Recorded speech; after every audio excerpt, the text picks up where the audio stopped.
Rick Grenell is joining us. He's a senior advisor to the ACLJ. Rick, great to have you in the studio. It's so nice to be here. For the full hour, not just for one segment. I want to just talk to you right off the bat. The 20th anniversary of 9/11, and we're going to get into some of your story, where you were in life and kind of where it took you. But just the initial reactions, 20 years out from those attacks, the different level of effects it's had on different generations of Americans. But I think for all of us who were alive that day and cognizant of what was happening, so not too young, this was a defining moment for many different generations. I still get really emotional this weekend and the couple of days surrounding 9/11. I am really reminded of what so many of my Jewish friends always tell me of telling stories about the Holocaust, right, is so important.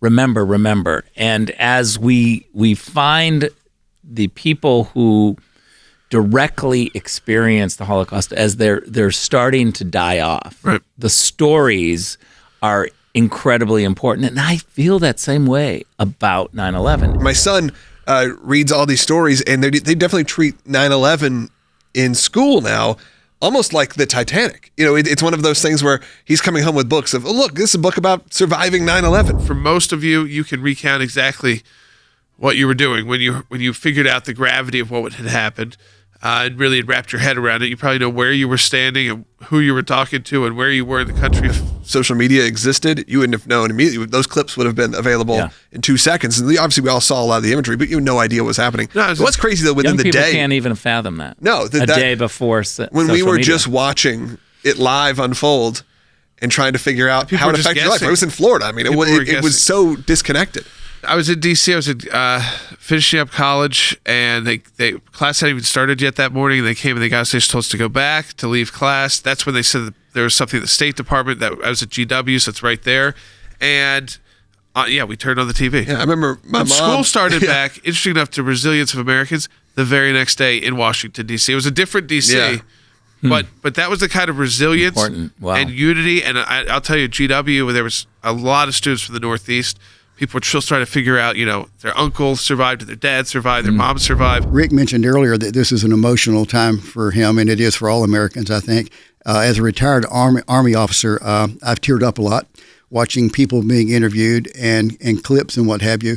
But as the retired Army guy, I have had a lot of pride the last couple of days thinking about the fact that the first battle in the war on terror was actually fought over the skies of Pennsylvania.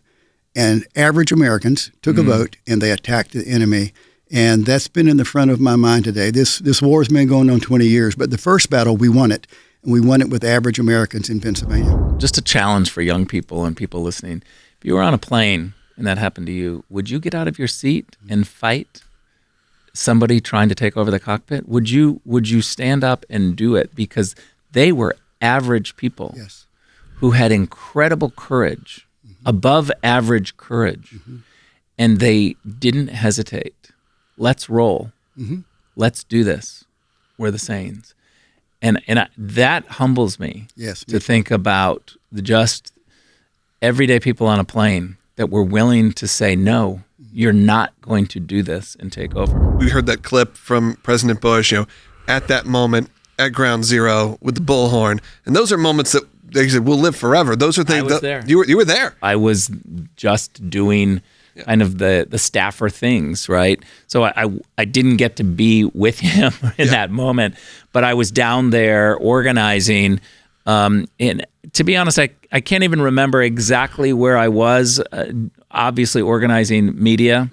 And doing all the things that you have to do. Blur for everyone who even people who weren't working directly there. Yeah, that what you're talking about days later. Very emotional, and I think we had so many foreign dignitaries that wanted to go see 9/11, the ground zero, and we would take them down. And I can remember doing that time and time again, taking world leaders down, showing them what happened and their emotions and their advice to say to us, please don't hesitate. What can we do to help? A final word for people. We could get heavy again if to close it out. It's such an emotional weekend, and I love telling the stories. I love telling people the emotions. My nephews and nieces always ask me around this weekend, hey, tell me something new, because they were not able to even. Some of them weren't born, but some of them were 5-6 years old, even 10 years old, and they don't remember. I love, Jordan, what you said earlier about how everyone who has a memory does know exactly where they were when they found out about 9/11. When they turned on the news, when someone called, whether they were in California and they were 3 hours behind and they turned the news on, people were calling. My mother was panicking, trying to get to me. Those are the times that build unity, because we cared for each other in a crisis.